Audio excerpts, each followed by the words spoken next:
Bismillahirrahmanirrahim. Assalamualaikum dan selamat pagi.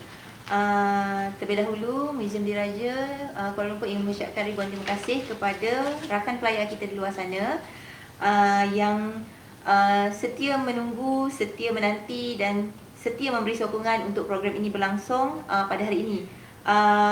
Untuk makluman, program hari ini kita bermula agak lewat sedikit disebabkan atas sebab-sebab yang tidak dapat dielakkan.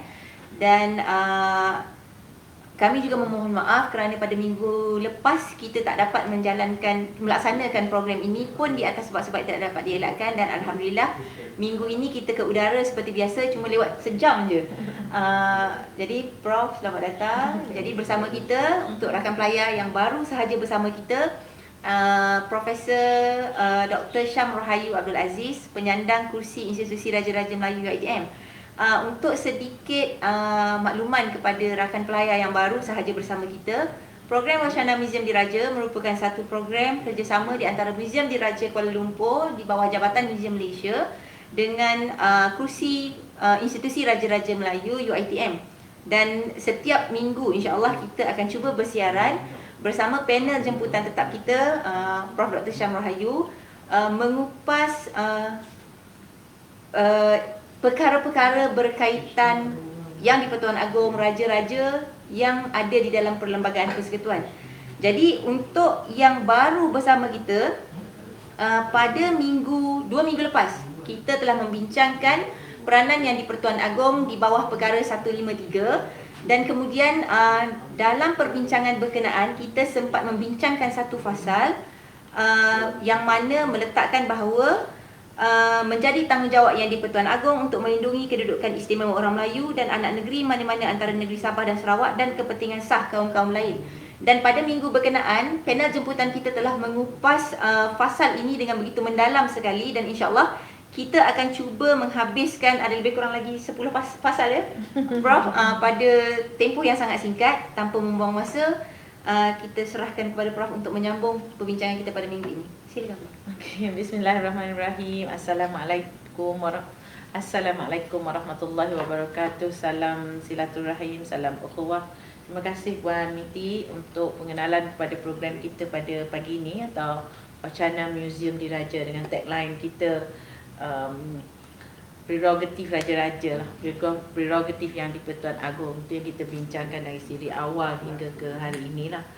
Dah beberapa topik lah, tapi yang saya nak recap sikit lah Puan Miti ya, apa yang kita telah bincangkan sebelum ini tentang perkara 153. Sebagaimana kita maklum, perkara 153 ini adalah perkara yang berhubungan dengan perizaban kuota untuk orang-orang Melayu, anak negeri Sabah dan Sarawak, dan juga ia menyatakan tentang kepentingan sah dan sah bagi komiti-komiti lain. Komiti lain itu tak sebut dalam apakah jenis komiti itu. Jadi dalam pembentangan ataupun perbincangan pada minggu sebelum ini, kita telah siri sebelum inilah kita telah membincangkan tentang sejarah, membincangkan tentang dua siri dah kita buat sebenarnya. Ni yang ketiga tentang perkara 153 ni. Kita bercerita tentang sejarah, kita bercerita tentang apakah yang dimaksudkan dengan kepentingan sah, apakah perizaban-perizaban itu, dan siapakah anak negeri Sabah dan Sarawak. Banyaklah tu. Kalau tuan-tuan atau puan-puan, para hadirin hadirat yang saya hormati sekalian, terlepas siri-siri itu, video-video itu masih ada di laman Facebook Museum Diraja Kuala Lumpur. Dan bagi kami di Pejabat Kursi Institusi Raja-Raja Melayu Universiti Teknologi Mara juga, kami sama-sama berkongsi, dan saya harap para pelayar juga boleh berkongsi siaran ini supaya ia lebih mendapat capaian yang lebih dan lebih memanfaatkan negara kita dengan pengetahuan rakyat berkaitan dengan peruntukan perlembagaan. Kita juga tagline kita juga merakyatkan perlembagaan lah, supaya kita tahu tentang perlembagaan ini. Baik, perkara 153 ini secara ringkasnya merupakan satu peruntukan yang kurang dipahami dan yang kurang dihayati. Sebab ada orang menyatakan ini adalah perkara sensitif. Jadi perkara sensitif tak perlu bincang mendalam. Jadi sampai pada satu ketika, kita dah tak boleh sweep things under the carpet dah. Kita tak boleh sapu dah, nak tutup semua benda, tak boleh. Jadi pada saya itu pendekatan yang Museum Diraja dan juga kami di Pejabat Kursi Institusi Ajar Melayu Universiti Teknologi Mara cuba bawakan kepada tuan-tuan dan puan-puan. Okey, kalau kita lihat kepada perkara 153 dalam fasal 1 yang saya telah huraikan bahawa ia hendaklah menjadi tanggungjawab yang di-Pertuan Agong untuk menyediakan untuk bertanggungjawab berkaitan dengan hal-hal yang melibatkan perizaban kota untuk orang-orang Melayu, digunakan istilah orang Melayu ya, dan juga untuk anak negeri Sabah dan Sarawak serta kepentingan sah untuk komuniti-komuniti lain. Yang saya dah ceritalah dalam bahasa Melayu apa, dalam bahasa Inggeris apa. Kalau community dalam bahasa Inggerisnya ialah community, tapi dalam bahasa Melayu diterjemahkan sebagai ras. Kata pada awal ayat dalam bahasa Inggeris tu dia kata it shall be the responsibility of the Yang di-Pertuan Agong, tapi dalam bahasa Melayu dia tak guna shall tu, perkataan shall tu tidak ditafsirkan, dia cuma menggunakan menjadi tanggungjawab. Kalau shall tu hendaklah menjadi tanggungjawab. Itu kita dah tutup buku dah, close one. Tapi tuan-tuan dan puan-puan yang saya kasih sekalian, ia sangat dia sangat berkaitan sebenarnya. Apabila saya ingin membincangkan perkara 150 dalam fasal 2 ini, ia sangat berkaitan dengan apa yang kita juga bincangkan dalam fasal pertama tadi. Saya nak ambil keywordnya ialah hendaklah menjadi tanggungjawab yang di-Pertuan Agong, sebab dia relate, dia berkaitan dengan tajuk kita iaitu prerogatif Raja-Raja. Sejauh mana sebenarnya prerogatif Raja-Raja Melayu ataupun yang di-Pertuan Agong dalam konteks perizaban kota untuk Melayu ni. Kita dah tafsir dah awal-awal dulu lagi. Jadi rakan-rakan semua rujuklah perbincangan-perbincangan dari siri 1 sampai ke hari ini. Saya tak ingat dah berapa siri. Bila tak ingat tu menunjukkan banyak lah aku. 11 ke 12 ke? Lebih kurang lah. Lebih kurang lah. Sebab kita bersiaran setiap minggu. Setiap minggu. Jadi macam kalau tak ingat tu bilangannya banyak. Kalau sikit 1, 2, 3 tu boleh ingat lagi. Jadi tuan-tuan selongkarlah balik, surf balik Facebook Museum Diraja tu untuk tengok apa itu prerogatif ya. Dan banyaklah kita dah bincang kat isu-isu yang menarik di sini. Okey, perkara 150 dalam fasal 153. Maaf, terima kasih. Saya ni duk cakap pasal darurat 150. Okey, 153 dalam fasal 2 menyatakan walau apapun dalam perlembagaan ini yang di-Pertuan Agong hendaklah menjalankan fungsinya di bawah perlembagaan ini dan undang-undang persekutuan mengikut apa-apa cara yang perlu untuk melindungi kedudukan istimewa orang Melayu. Okey, itu yang kita faham secara umum. Tapi kalau kita pergi secara detail dalam perkara ini, ayat yang pertama tu dia panjang ayat dia tau, macam tak putus ayat dia ni. Kan? Ada berapa batah perkataan ni dalam satu ayat ni, dia memang panjang ayat ni. Okey. Dia kata walau apapun jua dalam perlembagaan ini, yang di-Pertuan Agong hendaklah menjalankan fungsinya di bawah perlembagaan ini dan undang-undang persekutuan mengikut apa cara yang perlu untuk melindungi kedudukan istimewa orang Melayu, anak negeri mana-mana negeri Sabah dan Sarawak, dan untuk memastikan perizaban bagi orang Melayu dan anak negeri itu bagi Sabah dan Sarawak tentang apa-apa perkadaran yang difikirkan munasabah. Okey, yang difikirkan munasabah tu oleh yang di-Pertuan Agong. Okey, saya nak pergi satu persatu pada peruntukan ini. Seperti biasalah, tuan-tuan boleh merujuk kepada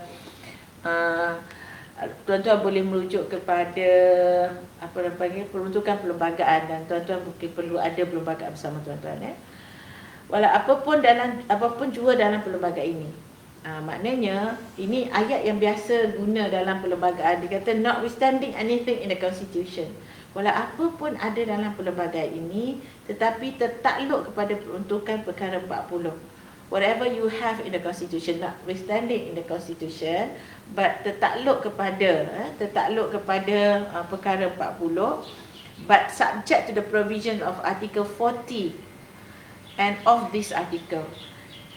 Walau apa pun ada dalam perlembagaan, susah saya nak explain sebenarnya, walaupun apa ada yang dalam perlembagaan sekali ini, tetapi tertakluk kepada perkara 40 dan juga perkara dalam artikel ini. Artikel ini tu artikel 153 tu lah. Jadi apa pun jua peruntukan dalam perlembagaan ini, tetapi hendaklah melihat balik pada perkara 40. Perkara 40 itu apa? Perkara 40 itu ialah bertindak atas nasihat dan juga kuasa budi bicara. Ini panjang juga Puan Minty nak ceritanya. Baik. Tadi fasa 1 kita kata hendaklah menjadi tanggungjawab Yang di-Pertuan Agong untuk melihara lah 3 perkara tadi, 3 orang tadi, 3 kumpulan masyarakat tadi. Yang keduanya dia kata walau apa pun yang ada dalam perlembagaan tetapi tertakluk kepada perkara 40. Walau apa pun kuasa yang ada pada Yang di-Pertuan Agong itu dan tertakluk, tetapi tertakluk bukan dan tetapi tertakluk kepada perkara 40. Jadi baca perlembagaan ni dia kena rujuk balik. Ada orang sekali dia beri saya, dia kata, oh memang susah lah baca perlembagaan. Memang susah. It's not dia bukan suatu bacaan seperti biasa-biasa macam kita baca buku.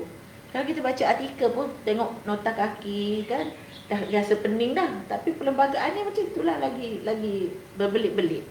Jadi perkara hendaklah menjadi tanggungjawab Yang di-Pertuan Agong. 1. Untuk menjaga kepentingan komiti-komiti lah komponen dalam masyarakat kita tu. Tetapi tertakluk pada perkara 40. Perkara 40 ni apa? Perkara 40 isu kalimah Allah nak bincang lagi Okey. Perkara 40 ini berkaitan dengan nasihat ke atas nasihat apa Yang di-Pertuan Agong bertindak atas nasihat. 1 dan 2-nya Yang di-Pertuan Agong juga mempunyai kuasa berbicara. Ada 2 isu penting dalam perkara 40 ni. Yang mana satu tu kita nak kata sebab perkara 40 disebut sebagai perkara 40 je dalam fasa 2. Dia tak sebut dalam perkara 40 fasa 1 atau 40 dalam fasa 2. Jadi dia kata perkara 40. Tetapi tertakluk kepada perkara 40. Jadi perkara 40 ada 2. Bertindak atas nasihat ataupun bertindak atas budi bicara. Jadi yang mana satu kita nak pakai ni? Ini belum ini tak adalah keputusan kes lagi. Sekarang saya gunakan tafsiran saya sebagai pembaca atau pelajar perlembagaan yang dah baca banyak kali dan saya nampak iaitu walaupun dia adalah kuasa Yang di-Pertuan Agong, hendaklah Yang di-Pertuan Agong, tapi ia takluk pada perkara 40. Adakah ia pada perkara bertindak atas nasihat atau atas budi bicara? Jadi ramai orang mentafsirkan budi bicara ini cuma ada 3, tapi sebenarnya dia ada 4. Budi bicara Yang di-Pertuan Agong ini pertama ianya ialah berkaitan dengan pelantikan Perdana Menteri. Keduanya menentukan mesyuarat pada Majlis Kaji Raja dan membubarkan Dewan. Satu lagi ialah apabila ditentukan oleh Perlembagaan Persekutuan. Maknanya perlembagaan itu menyatakan bahawa ia adalah kuasa budi bicara. Jadi saya pun tak tahu kat sini. Ramai orang kata ia adalah bertindak atas nasihat. Tapi query saya ialah kalau kata nak bertindak atas nasihat saja, kenapa dia sebut 40 dalam fasa, tak sebut 40 dalam fasa 1? Dia mesti sebut 40 dalam fasa 1 kalau untuk menyatakan Yang di-Pertuan Agong bertindak atas nasihat saja. Jadi pada saya kita juga harus mengambil kira kuasa-kuasa budi bicara saja. Sebab dia kata perkara 40 dia umum, dia tak kata perkara 40 dalam fasa 1. Agak jelas tak Pak Menti? Rasanya macam tu. Jadi sekarang okey, saya rangkumkan balik. Perkara 40 dalam fasa 1 menyatakan hendaklah menjadi tanggungjawab Yang di-Pertuan Agong. Yang di-Pertuan Agong itu hendaklah bertanggungjawab mengikut peruntukan perlembagaan, tetapi tertakluk pada perkara 40. Persoalan lagi, adakah 40 itu bertindak atas nasihat atau budi bicara? Tak ada dinyatakan. Jadi pada saya, apabila kita merujuk kepada perkara 40, dia terangkum kedua-duanya sekali, bertindak atas budi bicara ataupun bertindak atas nasihat. Jadi Yang di-Pertuan Agong bagi melaksanakan prinsip-prinsip atau isu-isu yang berada dalam perkara 40 dalam fasa 1 ini, bagi dia boleh melaksanakan kuasanya mengikut perlembagaan ini atau mengikut undang-undang yang sedia ada atau mengikut undang-undang persekutuan dan in such manner as may be necessary. Dalam apa-apa keadaan yang sepatutnya penting. Necessary dia guna perkataan cara-cara yang perlu, mengikut apa-apa cara yang perlu untuk melindungi kedudukan khas orang-orang Melayu, untuk melindungi the special position of the Malays. Dia guna perkataan special position dalam bahasa Inggeris. Dalam bahasa Melayu dia menggunakan istilah kedudukan istimewa. Itu kita dah huraikan minggu lepas. Adakah ia kedudukan khas atau kedudukan istimewa? Sebab dalam perkara ini juga disebut tentang perkataan istimewa itu. Nanti kita lihat bagaimana Untuk reservation of the Malays, untuk menjaga kepentingan orang-orang Melayu dan juga anak negeri Sabah dan Sarawak, dan untuk memastikan dan untuk melindungi kedudukan khas orang-orang Melayu dan anak negeri Sabah Sarawak, dan untuk memastikan perizaban bagi orang Melayu dan anak negeri mana-mana antara negeri Sabah Sarawak, apa-apa perkadaran yang difikirkan munasabah. Kadar berapa persen? Contoh orang kata 30%, equity untuk Melayu kan 30%. dat perkadaran adalah yang ditentukan oleh Yang di-Pertuan Agong juga.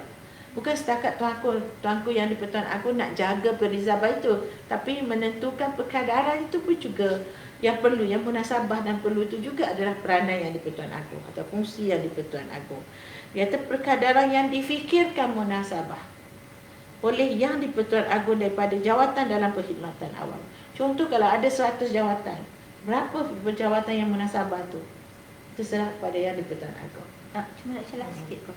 Kalau kata sebut tentang perkadaran kan, kalau kat sini, kalau dari penerangan Prof sebentar tadi, maksudnya difikirkan munasabah oleh Yang di-Pertuan Agong. Maksudnya Yang di-Pertuan Agong mempunyai kuasa prerogatif ke atas berapa kadar yang nak diletakkan. Tetapi kalau tengoklah, kalau mungkin ada dalam pengetahuan Prof ataupun Prof pernah melihat bagaimana, apa kaedah yang digunakan sebelum Yang di-Pertuan Agong membuat perkadaran tu. Saya tak pernah tengok macam mana nak tentukan perkadaran. Tapi ianya yang saya tahu dalam dasar ekonomi baru, ya, ia berkaitan dengan dasar atau polisi. Sebab dasar ekonomi baru DEB yang diperkenalkan pada awal 70-an tu kan, dalam rancangan Malaysia kedua tu, ia lebih, dan berkaitan dengan rancangan Malaysia kedua tu, ia lebih kepada penentuan yang dibuat sebenarnya oleh kerajaan. Dan pada masa itu ditetapkan 30%. Itu perkadarannya. Jadi mungkin saya boleh cerita kemungkinan ini, pandangan saya, ya. Apabila saya meneliti dokumen-dokumen itu, mungkin dia melihatkan kepada pencapaian orang-orang Melayu itu sendiri. Jadi dia kata satu had, contohlah, kalau kita ada 100%, kita ada 100%, tolak 30% untuk orang, 30% untuk orang Melayu, tinggal lagi 60%. Mungkin satu komuniti lain akan mengambil 50% dan satu lagi 20%. Jadi kita tak tahu, berarti yang lain tu tak ada komponen. Macam mana dia nak letak? Mungkin perkiraan dari segi ekonomi lah kebanyakannya. Perkiraan dari segi ekonomi, berapa persen dah orang Melayu mampu berdiri dan kemudian bersaing dengan komuniti lain. Tapi saya minta maaf, saya tak ada knowledge bagaimana untuk menentukan perkadaran itu. Ya. Dan satu lagi Prof, bila tadi Prof maklumkan bahawa bila dikatakan dalam perkara, dalam pasal 2 ni, sebab walau apa-apa jua dalam perlembagaan ini tertakluk kepada peruntukan perkara 40. Kita tengok perkara 40 tu memang bertindak mengikut nasihat dan juga budi bicara. Maksudnya ada 2 komponen di dalam perkara 40.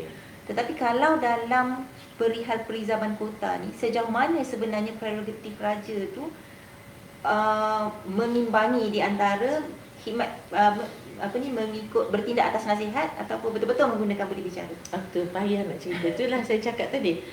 Kalau kita kata pada saya lah, dia mungkin dikatakan bertindak atas nasihat. Kenapa saya kata macam tu? Sebabnya perkara 38 dalam pasal 5, dia kata sebarang perubahan kepada dasar yang diperkenalkan di bawah perkara 153 ni hanya boleh diubah sekiranya dibincang bersama dengan Majlis Raja-Raja. Jadi macam dia lebih kepada bertindak atas nasihat. Pada pandangan saya lah, dia lebih kepada bertindak atas nasihat. Walaupun perkara 40 tadi yang saya cerita tadi, dia masih lagi terbuka kepada tafsiran. Tapi dari segi amalannya, bila Puan Minty tanya adakah dia purely prerogatif ataupun bertindak atas nasihat, pada pandangan saya, ia bertindak atas nasihat, tapi peranan Yang di-Pertuan Agong itu besar. Sebab menentukan perkataan munasabah tu, reasonable tu. Bila kita kata reasonable tu, maknanya perbincangan itu penting. Contoh, pada kerajaan reasonable-nya 30%.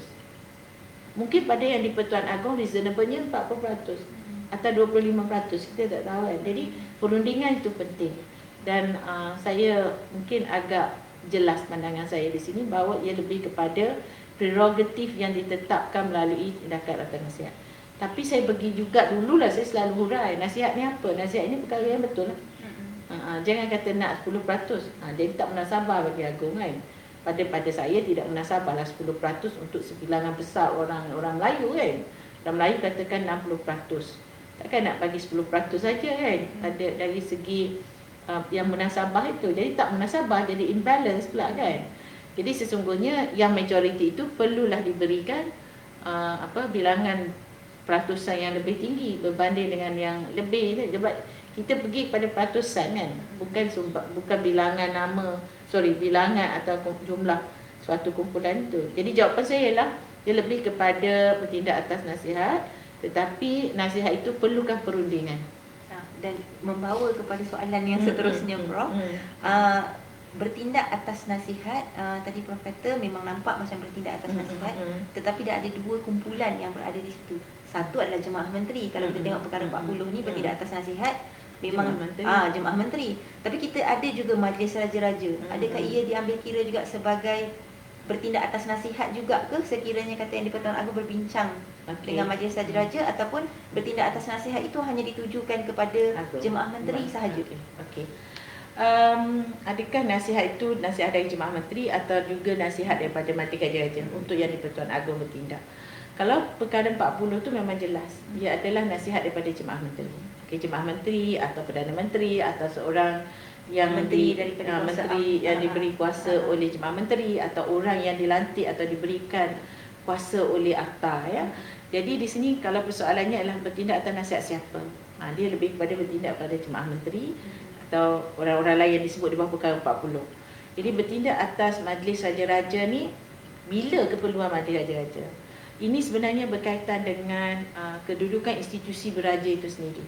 Bila kita kata kuasa yang diberikan dalam perkara 153 ini adalah kuasa berkaitan dengan hak atau tanggungjawab Yang di-Pertuan Agong. Sejauh mana Yang di-Pertuan Agong itu membuat keputusan atas dirinya sendiri, ya. Biasa yang kita lihatlah contohnya apa yang diamalkan oleh Sultan Abdullah sekarang, ke bawah Duli Yang Maha Mulia Seri Paduka Baginda Yang di-Pertuan Agong. Biasanya baginda mengambil pandangan-pandangan daripada raja-raja yang lain. Tidak memanggil pandangan daripada Majlis Raja-Raja. Okey, ini juga satu benda lah yang perlu kita perhati sebagai rakyat Malaysia. Kita kena faham tentang kedudukan institusi beraja. Saya ni nak cerita satu tapi sebab dia banyak berangkai-rangkai, jadi saya kena cerita. Jadi kalau kita kata institusi beraja tu apa? Yang di-Pertuan Agong, Majlis Raja-Raja. Majlis Raja-Raja dan satu lagi institusi raja di negeri-negeri. Dalam keadaan-keadaan tertentu, Yang di-Pertuan Agong untuk mendapat blessings atau perkenan juga, persetujuan, pemuafakatan dalam kalangan Raja-Raja Melayu, baginda akan memanggil Raja-Raja Melayu, menitahkan atau bukan kata menitahkan jadi mengundang lah, macam itulah, mengundang Raja-Raja yang lain untuk berbincang supaya kekukuhan keputusan baginda tu kan. Tapi itu tak ada dalam perundangan lah. Maknanya baginda nak panggil Majlis Raja-Raja ke, nak panggil Raja-Raja Melayu ke, itu dua benda berbeza tau. Tuan-tuan, para pelayan yang saya hormati sekalian, ya. Kalau titah diraja tu surat yang keluar dari istana tu, macam orang kata siaran media lah, kalau orang biasa cakap siaran media, tapi dalam konteks Raja-Raja ni kita panggil titah diraja, ya. Titah diraja tu keluar yang ditandatangani oleh Datuk Pengelola, maka itu menunjukkan keputusan Yang di-Pertuan Agong dan keputusan Raja-Raja Melayu. Kalau ditandatangani oleh Yang Bahagia Tan Sri Syed Daniel sebagai penyimpan besar Raja-Raja, itu adalah tindakan yang dibuat oleh Majlis Raja-Raja. Itu dia punya clue dia. Sebab kalau Datuk Pengelola istana, maknanya mengeluarkan titah diraja dari istana. Jadi yang kita lihat dalam amalan yang dibuat oleh baginda ke bawah Duli Yang Maha Mulia Seri Paduka Baginda Yang di-Pertuan Agong, baginda mengeluarkan membincangkan isu-isu itu bersama dengan Raja-Raja Melayu. Tapi itu bukan requirement undang-undang. Jadi kita kena faham bahawa kadang-kadang apa yang dilakukan itu adalah amalan. Ia bukan requirement undang-undang. Kalau baginda tak bincang pun tak apa, kalau ikut undang-undang. Tapi sifat baginda tu dan juga sifat pentadbiran Raja-Raja Melayu ni musyawarah, itu yang kita sering bincangkan, ya. Jadi baik, kalau dikatakan begitu, ia lebih kepada nasihat Jemaah Menteri. Tetapi saya nak ulang lah, takut ada silap faham, ya. Walaupun saya katakan ia adalah nasihat Jemaah Menteri, ia juga boleh merangkum pandangan tuanku sendiri, ataupun tuanku boleh memanggil pandangan daripada Raja-Raja Melayu. Bahkan baginda juga boleh memanggil perbincangan dengan Majlis Raja-Raja itu sendiri. Okey. Nanti ada soalan? Okey. Saya rasa jelas kan yang apa yang saya fikir sebenarnya sukar untuk saya bercerita tentang isu berkaitan dengan prerogatif raja ni, sebenarnya sangat sukarlah. Balik kepada perkara 153 dalam fasa 2 ni, dikata lagi Yang di-Pertuan Agong yang menentukan apa-apa perkadaran yang munasabah tadi, ya, daripada jawatan dan perkhidmatan awam selain daripada perkhidmatan awam suatu negeri. Maknanya yang di-Pertuan Agong tak boleh buat di negeri, ya, perkhidmatan di negeri ini ia adalah di bawah Duli Yang Maha Mulia Raja-Raja bagi negeri.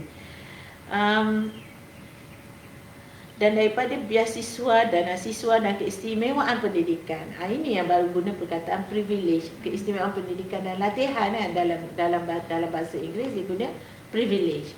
Privilege dia kata menggunakan perkataan of scholarship exhibition, dana siswa dan other similar educational or training privileges or special facilities. Sebab tu dari awal saya bezakan perkataan special position dan special privilege. It's not privilege, it's a special position. Jadi perkataan privilege itu atau keistimewaan itu digunakan bagi ayat and other similar educational or training privilege or special facilities given or accorded by the federal government and when itu tak apa, yang cukup kat situ. Nanti saya sambung lagi ayat yang belakang tu, sebab itu saya kata ayat ni panjang. Kata perkhidmatan pendidikan atau latihan yang seumpamanya atau kemudahan khas lain yang diberikan atau diadakan oleh kerajaan persekutuan. Jadi yang munasabah itu dan daripada hal berkaitan dengan pendidikan, beasiswa, dana siswa dan sebagainya itu, ianya ditentukan juga secara munasabah oleh Yang di-Pertuan Agong. Dan apabila apa-apa permit atau lesen dikehendaki oleh Undang-Undang Persekutuan bagi mengendalikan apa-apa pertunjukan akademik, maka tertakluk pada peruntukan undang-undang itu dan perkara ini daripada permit dan lesen itu. Maknanya kadang-kadang ada undang-undang lain yang memastikan mesti ada permit, mesti ada lesen untuk buat suatu perkara itu kan. Dari segi pertukangan atau pertembungan, pertukangan atau perniagaan, maka ini juga ditentukan oleh perkadaran munasabah oleh Yang di-Pertuan Agong. Jadi semuanya di bawah peranan Yang di-Pertuan Agong. Isunya ialah prerogatif secara mutlak atau prerogatif atas nasihat. It's prerogatif tapi ia bertindak atas nasihat. Yang kita dah bincangkan tadi.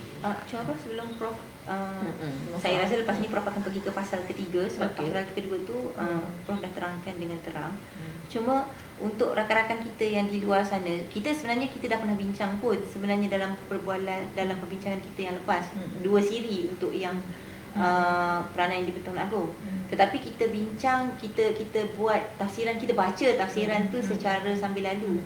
Jadi bila dalam perkara 153 pasal 2 ni dinyatakan special privilege. Jadi mungkin Prof boleh beri huraian ringkas sahaja bila kita kata special privilege versus special position tu tadi. Okay. Sebenarnya tak banyak dibincangkan lagi dari segi akademik. Apa yang dimaksud dengan special privilege dan apa yang dimaksudkan dengan special position. Privilege ni maksudnya dalam bahasa mudah saya kata bonus lah. Maknanya kalau tak dapat dia tak boleh dipersoalkan. Sebab it's a privilege. Kalau special position ni pada saya, dia adalah suatu keadaan yang tetap. Kalau tak diberikan, awak boleh minta. Ia lebih kepada hak. Itu bezanya. Macam it's between the kedudukan khas. Khas itu pada saya itu adalah suatu yang menunjukkan suatu yang wajib diberikan. Sebab tu kalau tanya saya macam ni, adakah keistimewaan Melayu yang digunakan oleh orang tu adakah keistimewaan Melayu itu satu A? Jawapan saya ya, sebab dia gunakan istilah special position. Tapi adakah educational training itu adalah special position? No, it's a privilege. Itu adalah satu bonus, itu adalah keterbihan. Kalau tak beri boleh minta kan? Pada saya kalau privilege tak boleh minta. Sebab itu satu yang extra daripada the position. Kalau dia kata special position, kota-kota mesti ada pada orang Melayu. Kalau tak bagi kota untuk Melayu, do you have a right to claim? Pada saya ya, sebab it's a position, special position. Tapi kalau kita istilahkan dia sebagai Malay privilege, tak boleh sebab privilege is not right.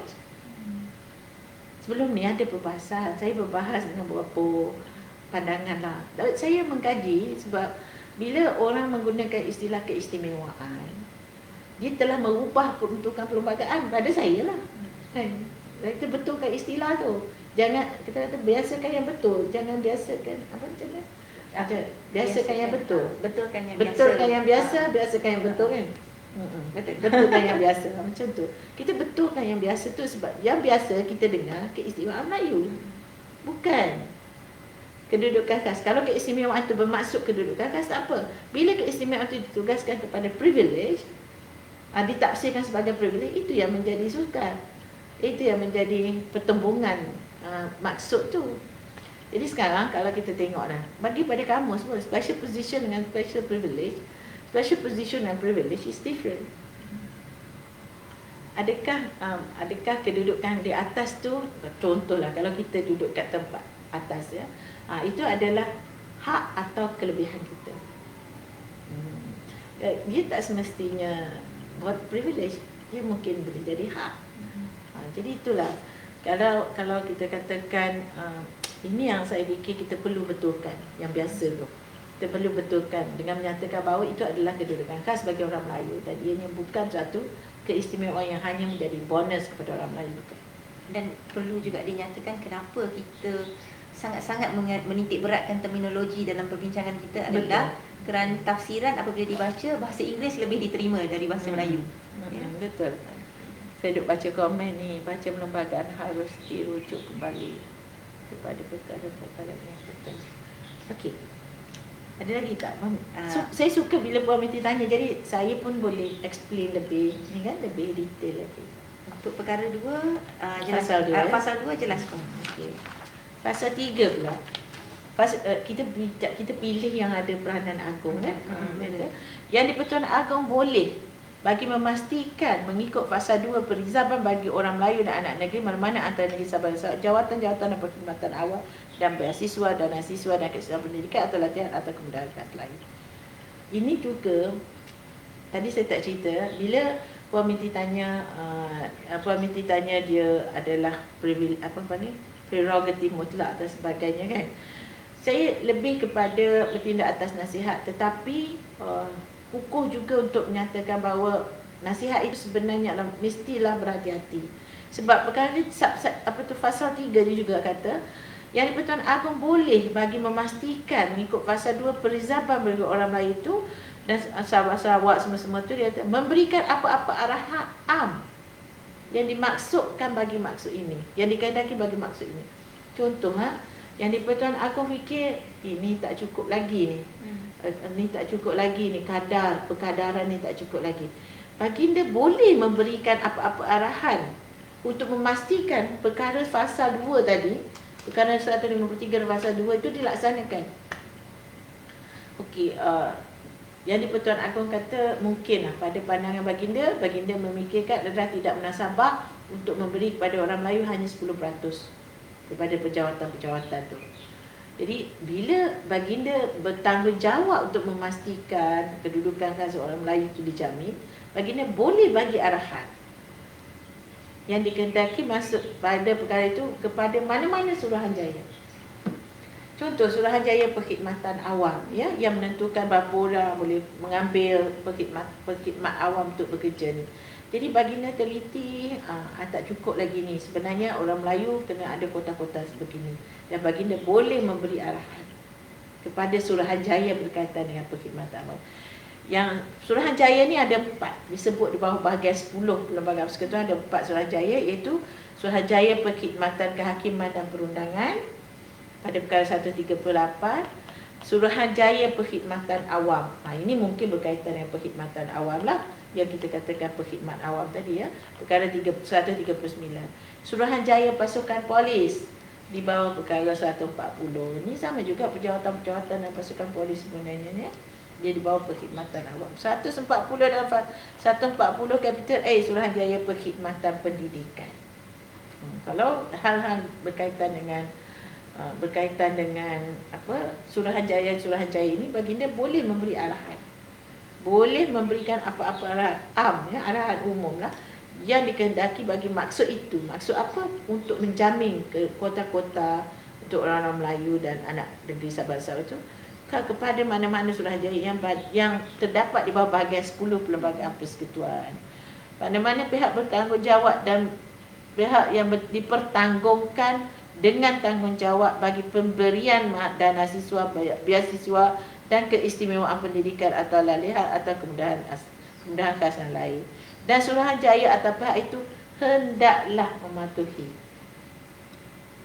Maknanya bukan prerogatif yang bertindak dan nasihat biasa, dia mesti yang betul-betul hati-hati. Jadi mungkin ada kemungkinan rakan-rakan saya akan mentafsirkan ini sebagai apa kata, bertindak atas budi bicara kan. Mungkinlah.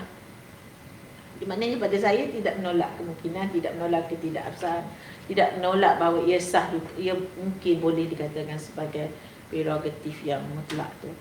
Atau pihak berkuasa itu hendaklah mematuhi arahan itu dengan sewajarnya. Kan menarik kan, kata kalau bukan main-main lah kuasa itu ya, kuasa itu, the authority shall duly comply with the direction. Itu yang disebut dalam bahasa yang digunakan dalam perkara 153 dalam pasal 3.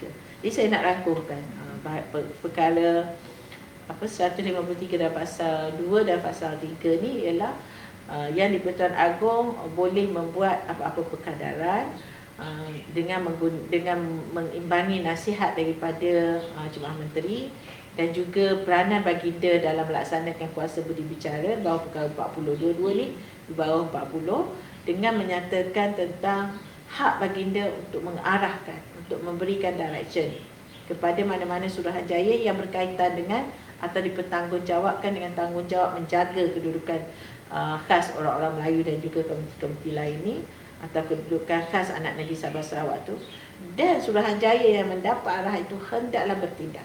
That is to show that the powerful. Satu lagi, saya pernah berbincang semasa saya masa tu saya ingat bila saya appear dekat TV Al-Hijrah, berbincang tentang ratifikasi ICERD, ICERD, International Convention on Elimination of All Form of Discrimination. Di situ disebut bahawa ICERD ni kita boleh tanda tangan. Tapi section 4 dalam artikel 4 dalam ICERD itu, International Convention on Elimination of All Form of Discrimination tu, dia kata kita boleh buat macam suatu negara tu dia boleh buat persyaratan atas perkara yang kita fikirkan penting untuk negara kita. Sekarang ni contohlah kita nak, ini adalah orang kata ini diskriminasi kan, tapi kita nak kata bahawa kita boleh kekalkan apa yang ada dalam perkara 153 ni boleh dikekalkan.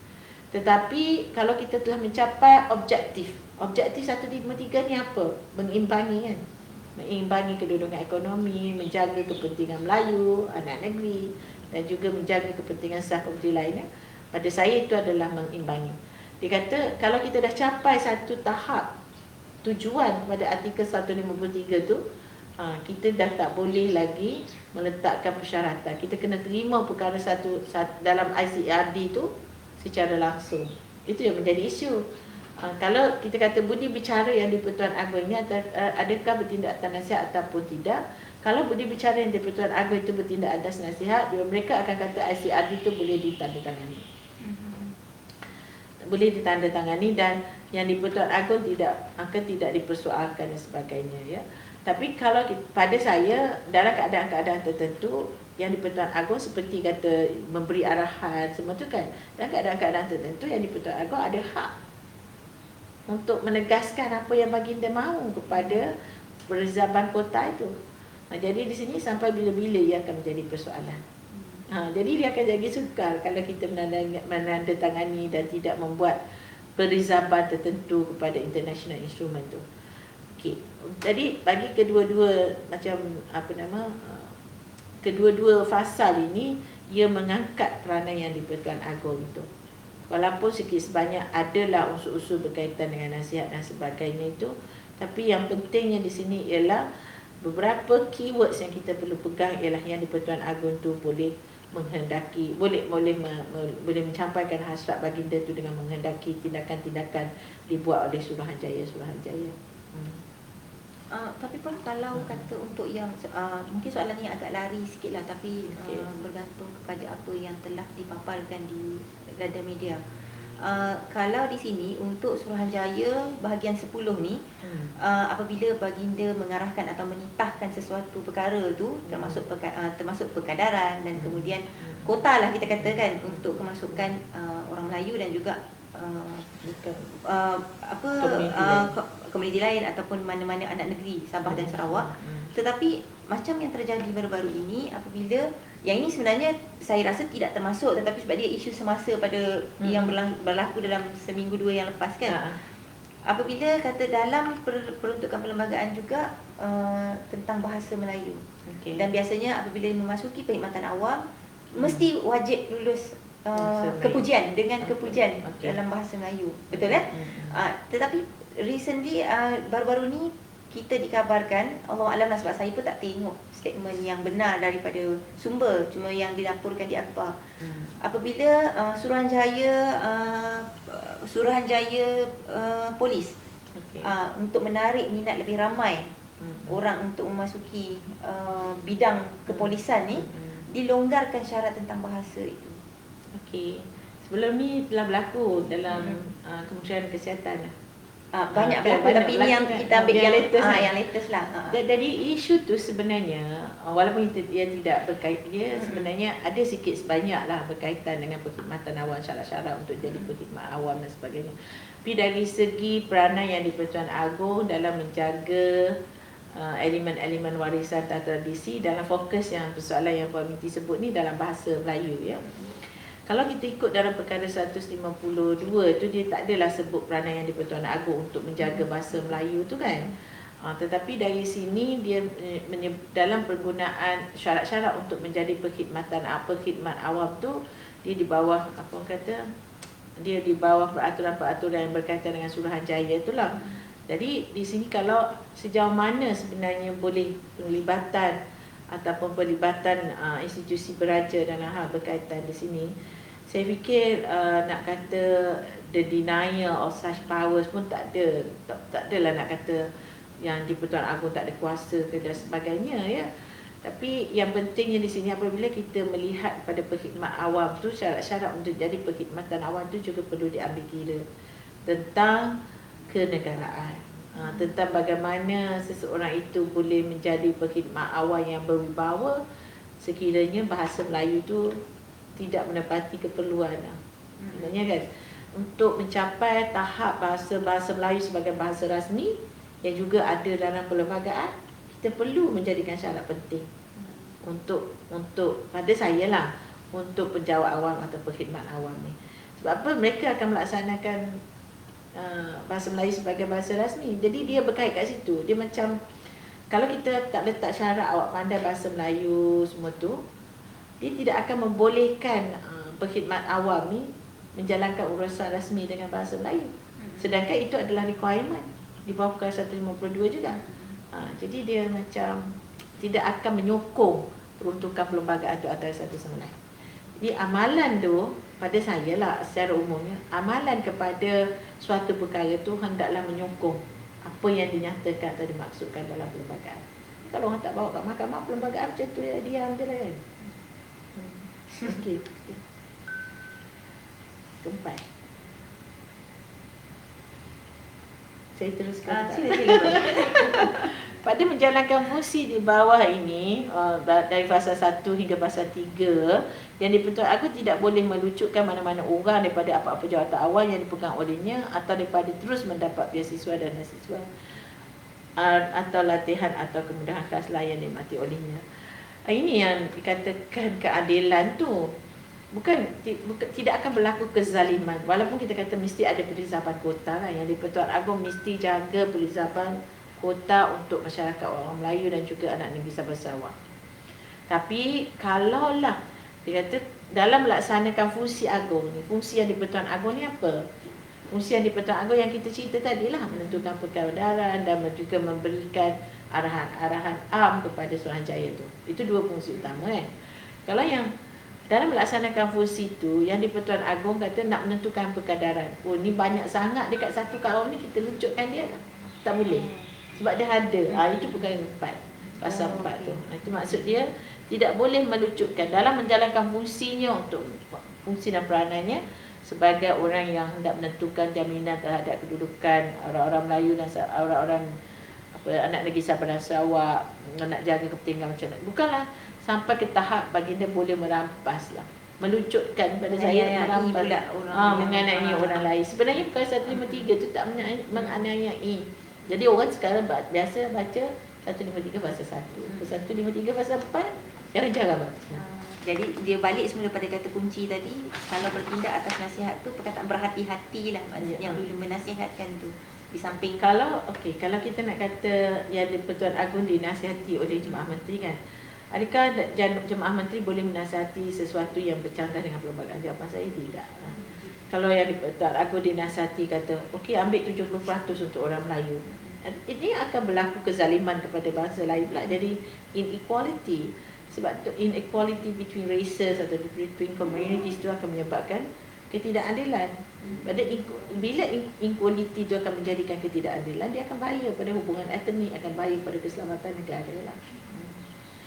Kita dalam keadaan dalam keadaan sekarang kita lihat tak jadi lagi lah. Tetapi katalah kalau contoh Prof, kita ambil lah peratus yang Prof bagi tahu, kata 70% contohnya orang Melayu ataupun Bumiputera lah, anak-anak Sabah dan Sarawak. Tetapi disebabkan bertindak atas nasihat, sebab itu yang tadi Prof kata-kata kuncinya, yang menasihati perlu berhati-hati. Maknanya memberi nasihat yang betul. Tapi kita katalah, kalaulah kata dinasihatkan 70%, disebabkan dia bertindak atas nasihat, tuanku bertindak atas nasihat, wajib atau tidak? Dibalik pada konsep asasnya, yang di-Pertuan Agong walaupun bertindak atas nasihat, baginda berhak, balik pada perkara 40 dalam fasa 1, baginda berhak untuk mendapatkan maklumat. Kita mudah je dalam konteks bertindak nasihat itu, bertindak itu bukan melulu, nasihat juga tidak melulu. Okey. Jadi bagaimana untuk yang di-Pertuan Agong mengimbangi nasihat itu? Dia kata baginda juga hendaklah berhak meminta maklumat-maklumat lain. Itu yang disebut jelas dalam perkara 40 dalam fasa 1. Tapi dalam konsep pula, dalam konsep atau prinsip amalan bernasihat ini ialah raja-raja juga mempunyai hak untuk menyatakan pandangan mereka kepada baginda. Pandangan baginda kepada mereka, pada Jemaah Menteri. Itu kalau kita lihat pada perenggan 58 Laporan Suruhanjaya Lead, elemen-elemen asas. Dan kita juga lihat kepada amalan kepada raja berperlembagaan ini juga menyatakan raja-raja juga boleh memberikan pandangan, to express their views. Sama ada views yang di-Pertuan Agong atau views raja-raja itu mengikat Jemaah Menteri ataupun tidak. Itu suka untuk menyatakan bahawa dia mengikat. Tapi dalam negara Malaysia ini, consultation itu penting. Jadi kalau anda nak pergi by law, word of the law, the black letter of the law, dia akan menyukarkan negara kita. Kalau kata bertindak nasihat, tuanku ni macam patung.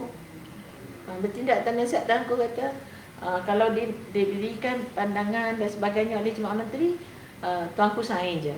Itu menjadikan tuanku patung. Tapi sebenarnya dari segi raja berperlembagaan di Malaysia, kita nampak bahawa bertindak atas nasihat itu adalah prinsip asasnya ialah baginda mempunyai hak untuk mendapatkan maklumat. Okey, orang kata macam, ya, setengah-setengah saya bersembang juga dengan antara penasihat-penasihat yang berkaitan dengan undang-undang ni. Mereka kadang-kadang kata, okey, yang di-Pertuan Agong boleh minta semua. Kasih dokumen-dokumen. At the end of the day, shall the Agong agree or shall not the Agong? May the Agong agree or may the Agong does not agree? Kan? Dia kata, okey lah, memanglah kena bertindak atas nasihat, tapi maklumat-maklumat itu kena tepat. Ingat tak apa yang berlaku pada Oktober 2020 apabila tuanku menolak cadangan kerajaan untuk pengisytiharan darurat. Jadi di sini menunjukkan, tapi orang kata bimbang, nanti itu jadi presiden lah, orang tuanku tak nak ikut nasihat ke. Tapi itu juga menjadi presiden dan teladan supaya nasihat yang diberikan itu adalah mencukupi untuk convince, untuk meyakinkan yang di-Pertuan Agong bahawa nasihat itu betul. Tapi tidak akan bercanggah sebab perkara 150 untuk pengisytiharan darurat tu bukan bertindak ikut nasihat, memang itu prerogatif Pertuan Agong. Itu saya nak cerita satu isu yang berbeza lah. Maknanya dalam konteks ini, adakah ia prerogatif ataukah ia mutlak prerogatif antara mutlak atau prerogatif yang ditentukan oleh undang-undang. Dan 150 dah settle lah. Ada case law juga memutuskan bahawa tidak perlu nasihat, tidak perlu bertindak dan sebagainya. Puan satu yang di-Pertuan Agong tu tak boleh dipersoalkan. Tapi dalam konteks kefahaman kita tentang raja berperlembagaan di Malaysia ni, ada pandangan yang menyatakan bahawa raja berperlembagaan itu juga adalah raja yang bertindak atas nasihat. Tetapi ada juga yang berpandangan bahawa yang di-Pertuan Agong juga berhak memberi nasihat kepada Jemaah Menteri. Dia kata berhak untuk mendapatkan maklumat tu jelas. bila tu yang kita start kat situ tadi kan. Ya, Kita kata betul. okey, tindak atau nasihat dan sebagainya. Okey, kalau nasihat itu pada yang di-Pertuan Agong telah dijamin telah dijamin untuk kata apa, meyakinkan baginda, maka pada saya dia baginda perlu bertindak atas nasihat. Tapi kalau nasihat itu tidak diyakini oleh baginda, bagaimana baginda nak bertindak atas nasihat kalau nasihat itu baginda tak yakin?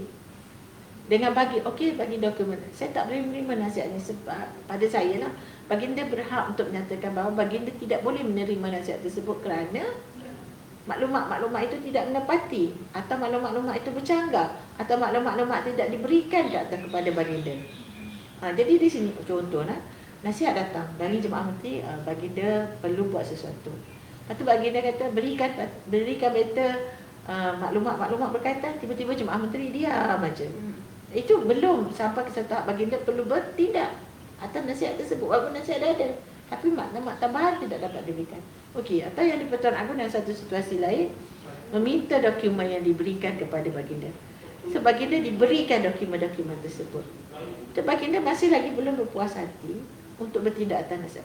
Pada saya itu adalah hasrat baginda, itu adalah suatu tindakan yang betul. Sebabnya nasihat itu adalah sesuatu yang sangat mantap, sesuatu yang sangat lengkap untuk baginda bertindak sebelum baginda sebelum baginda bertindak, untuk baginda memastikan keadilan itu diberikan, atau baginda dapat dispose pentadbiran itu, menjalankan pentadbiran itu dengan keadilan. Jadi apabila dokumen-dokumen itu melengkapi dan sebagainya, baginda dah tak ada hak lagi lah untuk menjaga. Siapa yang menentukan itu? Pada khidmat baginda. Pada saya lah, pada itu adalah khidmat baginda. Jadi menimbangi antara keduanya, nasihat dan peranan baginda untuk melaksanakan peranan baginda dengan adil. Kalau baginda tak boleh pastikan nasihat itu secara tepat, bolehkah baginda bertindak dengan adil? Ini very abstract kan? Very abstract hubungan antara Jemaah Menteri dengan ke bawah duli kan. Jadi pada saya, kalau baginda, jadi kalau Jemaah Menteri kata okey, semua dah bagi dah dokumen itu semua bagi kepada ke bawah duli. Kan kalau bawah duli kata saya masih memerlukan pandangan-pandangan lain atau pendapat-pendapat lain, saya fikir itu perlu ditunaikan oleh kerajaan. Inilah kadang-kadang berlakunya puzzle, bergeseran antara institusi beraja dan Jemaah Menteri. Yang kita dah tengok buktinya 1993 kita dah Ya, betul. Jadi maknanya pergeseran tu akan mengguris rasa hati pihak-pihak kan, kedua-dua pihak mungkin kan. Jadi orang politik pun bercakap tentang raja begini, raja ni kan. Saya selalu cerita dengan pelajar-pelajar saya, tuanku semua ni baginda tak ada press conference, benar-benar tak boleh lawan sebab even dalam media sosial pun baginda tak boleh lawan isu-isu dan persepsinya. Jadi kita yang memahami keadaan situasi atau keadaan atau situasi kesukaran yang dialami oleh institusi beraja dengan tak boleh buat press conference dan sebagainya.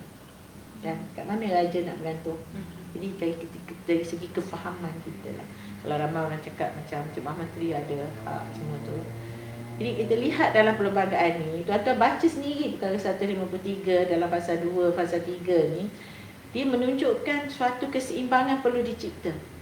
Perkara 40 dia tak sebut, perkara 40 dalam fasa 1. Jadi kita boleh baca fasa 1 dan fasa 2 kan.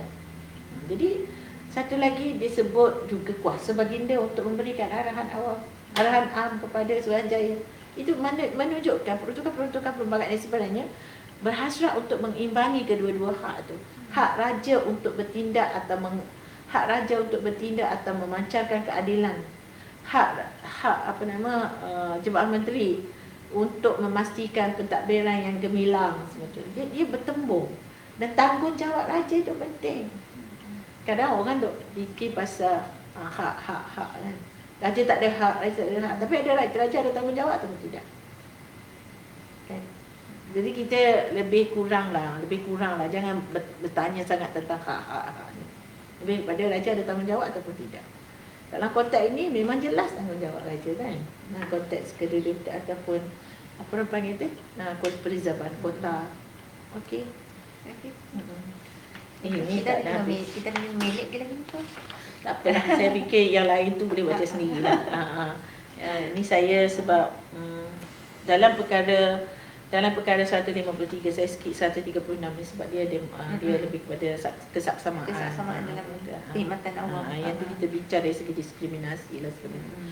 Perkara 153 dalam fasal 6 menyatakan dan ayat terakhir sekali nak beri lesen ke nak beri apa macam ni yang amanah yang diletakkan digalas atas bahu ke bawah duli yang di-Pertuan Agong ni. Dia kata sebagaimana yang difikirkan munasabah oleh Agong. Perkataannya semuanya munasabah. Susah nak tentukan munasabah ni. What is good for you may not good for me. Jadi sebagai pancuran keadilan ini yang digalas oleh yang di-Pertuan Agong. Jadi rakan-rakan pelayan saya hormati sekalian, bukan mudah jadi agong kan. Jadi itulah nak cerita dia, bukan mudah. Dekat negeri-negeri kan, Puan-Miti, dekat negeri-negeri dia ada peruntukan keistimewaan ni. Jadi raja-raja bagi negeri untuk undang-undang berkaitan dengan kedudukan khas orang Melayu ni, raja di negeri yang uruskan. Dia lebih kurang, peruntukannya sama. Bila kita nak kata tanggungjawab yang munasabah ni dalam konteks masa orang lain banyak. Ni saya nak cerita kedudukan raja sukan. Macam kita macam saya lah. Saya dalam bidang undang-undang. Saya lihat sesuatu dalam bidang undang-undang perlembagaan. Orang lain dalam bidang undang-undang juga, tapi dia buat undang-undang tanah contohnya. Jadi dia berganding, dia macam berbeza lah pandangan tu. Kalau saya lihat macam ni, tapi orang perlembagaan ni dia susah sikit nak berbeza sebab susah sikit orang nak lawan dia sebab dia undang-undang tertinggi. Tapi kalau kata akta warisan, contohnya akta-akta melibatkan akta warisan contohnya. Jadi dia perlukan orang yang faham tentang institusi warisan itu dan sebagainya kan. Jadi saya tak faham sangat walaupun saya faham adanya institusi beraja dan sebagainya tu, tapi diperlukan satu perincian yang mendetail dalam akta warisan tu. Dan dia ada orang yang spesifik person yang buat kajian tentang itu. Jadi apabila kita bercakap tentang tanggungjawab raja ni, orang yang mengkaji tentang tanggungjawab raja ni perlu menceritakan bagaimana sukanya untuk menentukan hak munasabah, kuasa budi bicara tu bukan senang untuk laksanakan. Tapi kalau kita duduk tempat kita lihat kita je dari perspektif kita. It may be stereotype. Tapi Agong tak boleh stereotype. Dia kena duduk atas, bagi dia nampak semua. Kan? Kalau kita duduk atas juga tempat kita, tapi stereotip pandangan kita, disiplin kita kan. Kalau Puan-Miti dalam bidang warisan ni, mesti melihat dalam bidang warisan dan sejarah itu kan. Jadi kalau yang di-Pertuan Agong dia kena lihat sejarah, kena tengok sosiopolitik, dia kena tengok ekonomi dan sebagainya. Jadi kita rakyat memang sukar untuk menyamakan pandangan kita dengan keputusan yang di-Pertuan Agong. Bahkan Jemaah Menteri juga harus mengambil kira kali ni, menentukan amanah yang digalas. Kalau yang di-Pertuan Agong apabila baginda mengangkat sumpah dan sebagainya, kalau ikut perkara 153 ni amat sukar. Bila berbahas tentang ICET contohnya sebelum ini, saya nampak orang pandang remeh, orang kata mudah je Agung nak bertindak. Bukan, it's not that easy to implement this Article 153. Bukan senang sebenarnya perkara 153 ni. Dia perlukan hati yang terbuka, dia perlukan kesediaan kita untuk melihat perbezaan-perbezaan itu untuk mencari titik pertemuan sebenarnya. 153 ni tuan-tuan dan puan-puan yang saya kasih sekalian ya. Ia adalah titik pertemuan untuk membolehkan kita mencapai kemerdekaan. Dia penuh dengan toleransi. Sebab tu dia pergi letak puncaknya kepada yang di-Pertuan Agong. Itu spirit dia. Sebab kalau kita kata bercanggah dengan pandangan masing-masing ni, dia tidak akan capai hasrat pada perkara 153 ni. Okey. Untuk tak boleh lucutkan hak dan sebagainya tu disebutlah. Jadi perkara yang lain tu tak sebut lagi peranan yang di-Pertuan Agong kecuali yang 183 dalam pasal 8A lah, saya beri sikit lah. Maka adalah sah bagi yang di-Pertuan Agong perkara 153 dalam pasal 8A. Okey, dekat bawah ayat tu saya nak guna. Maka adalah sah bagi yang di-Pertuan Agong menurut kuasa perkara ini memberikan apa-apa arahan yang perlu pada pihak berkuasa untuk memastikan perizaban apa-apa perkadaran daripada tempat-tempat itu bagi orang Melayu dan anak-anak negeri mana-mana Sabah dan Sarawak sebagaimana yang difikirkan munasabah oleh yang di-Pertuan Agong dan pihak berkuasa itu hendaklah mematuhi. Seringkali perkara-perkara ini menunjukkan dia adalah budi bicara. Saya pun macam nak kata sukarlah nak kata hanya kepada Jemaah Menteri itu kan. Jadi di sini kalau kita nak kata calon-calon nak contohlah kalau universiti tu keluar sikit apa dia punya tempat tu lah, tempat bilangan apa calonan tu sikit lah. Tapi yang di Pertuan Agong tu perlu lagi, dia boleh bagi arahan. Kalau jadi kalau tempat tu contohlah tempat tu ada 100 tapi yang dipenuhi oleh anak-anak Melayu Sabah dan Sarawak cuma 80. Tak ada lagi dah orang-orang Melayu orang Sarawak yang layak nak masuk. Dia boleh rendahkan kriteria itu. Ataupun dia boleh berikan yang 20% tu untuk komuniti lain.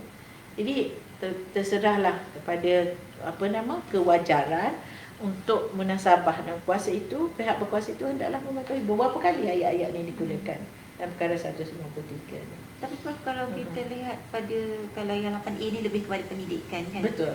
Dan saya suka jugalah nak tanya tentang pendidikan bila kita ada contoh macam UiTM sendiri. Tujuan ditubuhkan, objektif dan sebagainya sangat jelas. Tetapi masih lagi ada suara-suara yang meletakkan bahawa perlu dibuka juga kepada kota komuniti sah lain. Jadi bagaimana? Adakah kita apa perkataan ni?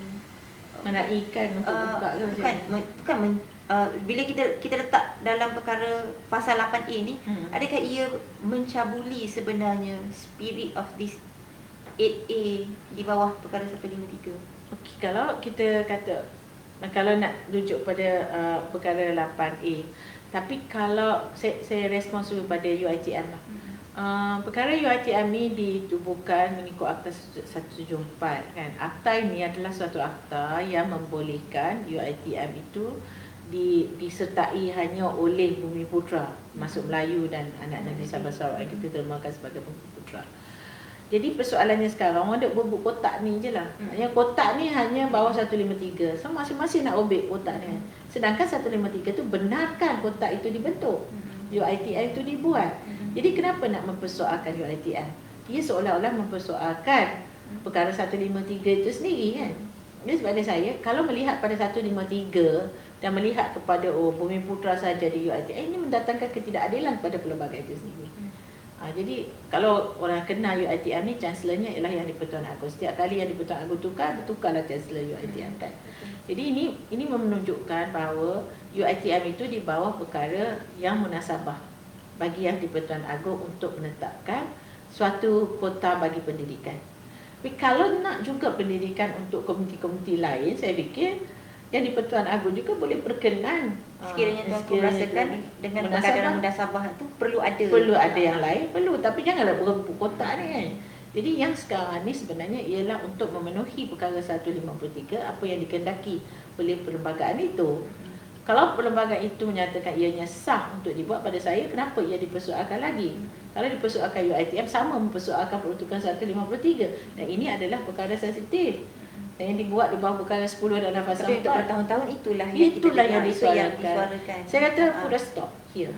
Kita sudah cukup dah untuk kita memastikan bahawa kewujudan UiTM bawah Akta 74 itu adalah sesuatu yang jelas dan sah di sisi perlembagaan. Siapa yang mempersoalkannya adalah mempersoalkan peruntukan 153. Bila mempersoalkan 153, ia mempersoalkan perkara sensitif yang sebenarnya mahu dielakkan oleh undang-undang. Perlembagaan kata perkara 10 dalam pasal 4 kata tidak boleh mempersoalkan perkara antara lain 153. Jadi ini yang perlu disedari sebenarnya. Jangan lagi kita bermain dengan api yang boleh membakar dan ia boleh menjadi sekam dalam api dalam sekam ini. Jadi ada orang Melayu mungkin tak berpuas hati dengan perkara itu. Jadi pada saya lah, kalau kita nak kata ini juga adalah suatu yang nak mendapatkan kesamarataan dan sebagainya, ini bukan 153. 153 ini adalah mencapai keadilan, bukan kesamarataan. Jadi dia sebenarnya untuk simplify sebenarnya adalah kata kunci yang di sini adalah apa-apa yang dipikirkan munasabah oleh bawah duli yang di Pertuan Agong, termasuklah apa-apa juga pembinaan, penubuhan, pengisian dalam perkara 153 ini. Contoh yang tadi yang Prof bagi adalah UiTM, sebab yang bunyi-bunyi pun memang tentang UiTM lah kan. Dah bertahun dah sebenarnya. Dan kita sering kali disebutkan ada je perkara-perkara tu untuk merit lah, kemasukan. Jadi kita berharap pada rakan-rakan kita, kepada siapa-siapa yang di luar sana, sekiranya ingin menimbulkan persoalan yang seumpama ini, maksudnya kena tengok baliklah sebenarnya apa dalam perlembagaan. Satu lagi saya nak tambah sikit je. Merit system ni pun satu benda. Sebab merit system tu terpakai ke atas universiti UA 19 buah lagi tu kan. Universiti-universiti awam tu. Merit system tu sebenarnya juga telah memberikan satu persoalan tentang keistimewaan Melayu dan perizaban untuk kedudukan khas dan perizaban untuk Melayu. Jadi saya fikir ia tidak perlu dipanjangkan lagi untuk mempersoalkan UiTM. Just put a full stop lah. Letak satu titik noktah untuk pembahasan itu.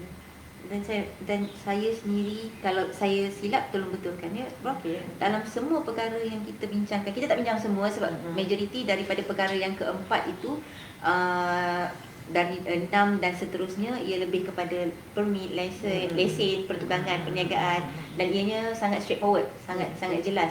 Tetapi dalam 10 perkara yang pasal-pasal, 10 pasal di dalam perkara 153, antara statement kenyataan yang paling penting adalah pasal 9 tu kan. Okey.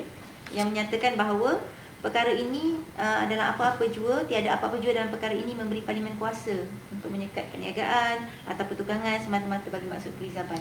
Betul lah kan. Kalau parlimen tak ada kuasa untuk berikan hak orang, beri apa nama, dia nak beri kepada orang Melayu, dia nak ambil daripada orang bukan Melayu. Tak boleh, parlimen tak boleh buat tu. Betul. Jadi kalau untuk faham perkara 153 ni, tuan-tuan dan puan-puan yang saya kasih sekalian, apa yang Puan Minty sebut tu sangat penting supaya kita tidak boleh menyasarkan bahawa perkara 153 ini sebenarnya telah menganiaya komuniti-komuniti lain. Tidak. Sebab dia tak boleh macam rampas orang lain nak bagi ke orang Melayu. Tak ada, tidak Yang dibolehkan begitu. Sebab pasal ni yang paling jarang, sebenarnya tak pernah dengar apa sampailah sampailah bila kita bincangkan pasal-pasal bawah perkara 153 ni kan. Jadi idea yang merata kan, yang tersebar rata adalah bila ada 153, maksudnya memang berlaku ketidakadilan yang sangat-sangat. Dan kemudian mereka terkeliru dengan perkataan kesamaan. Jadi kesamarataan, keadilan dan kesamarataan. Jadi sebenarnya apabila bila kita bincang perkara 153 dan kita tengok pasal-pasalnya, sebenarnya setiap orang tu dah ada porsi masing-masing, dah ada portion masing-masing yang diberikan.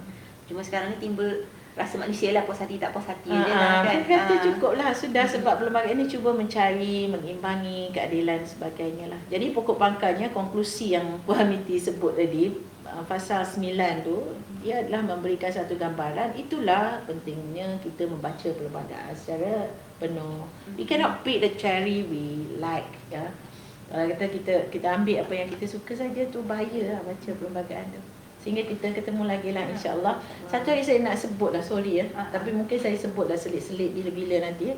Berkaitan dengan Tanah Rezab Melayu, orang kata Tanah Rezab Melayu ni juga adalah suatu yang tidak adil. Tapi sebenarnya kalau kita tengok tu, orang Melayu akan rasa tidak adil lagi. Kalau kita bercakap tentang apa yang Melayu rasa adil, apa yang komuniti lain tidak adil. Baik, saya fikir itu saja Puan Minty untuk kita memahami perkara 153, dan saya minta maaf kalau ada salah dan silap daripada saya. Dan segala yang baik itu datang dari Allah, dan segala yang buruk itu kelemahan diri saya sendiri. Kan yang baik itu panjang-panjangkan, yang lemah itu beri pahala pada saya atau tinggalkan di sini. Terima kasih Puan Minty. Terima kasih Prof atas kupasan yang saya sendirilah rasa sebelum ni kita baca, seperti yang kita sedia maklum, kita bukan berlatar-belakangkan, saya bukan berlatar-belakangkan undang-undang. Jadi bila kita baca, kita memang baca on surface sahaja, pada permukaan. Jadi dengan ada penjelasan yang sebegini, maksudnya kita faham sebenarnya tidak ada istilah-istilah berat sebelah dan sebagainya. Ia lebih kepada ketidakpuasan hati manusia, dan kemudian masing-masing cuba mencari hak. Sebenarnya hak itu dah berada di situ, cuma apabila kurangnya pencerahan, kurangnya kefahaman terhadap apa yang terletak di dalam peraturan-peraturan yang termaktub ataupun peruntukan-peruntukan yang termaktub, itu menjadikan isu ini hangat. Dan ditambah pula dengan pemain-pemain demokrasi dan juga individu-individu yang saya boleh katakan tidak bertanggungjawab lah dalam menyebarluaskan, dalam lebih memanaskan isu-isu yang sebegini. Jadi kita berakhir di sini pada hari ini untuk Wacana Museum Diraja. InsyaAllah kita jumpa lagi dengan tajuk yang lain, dan kita alu-alukan para pelayar kita di luar sana untuk mencadangkan tajuk-tajuk yang hendak didengari, cuma perlu diletakkan jugalah. Kita hanya akan mengupas peruntukan dalam Perlembagaan Persekutuan yang melibatkan institusi yang di-Pertuan Agong, institusi Raja-Raja Melayu. Yang itu kita kupas. Selain dari itu, InsyaAllah mungkin di platform yang berbeza. Jadi akhir kata sebelum kita tamat pada hari ini, terima kasih sekali lagi kerana menonton. Nantikan pengumuman kami dari semasa ke semasa untuk wacana akan datang. Dan saya mohon maaf, mewakili Museum Diraja, kami memohon maaf sekiranya ada kesilapan bahasa, tutur kata, tingkah laku yang tidak berkenan di mata, tidak sesuai di hati. InsyaAllah teruskan memberi sokongan dan kita jumpa lagi di masa akan datang. Assalamualaikum warahmatullahi wabarakatuh.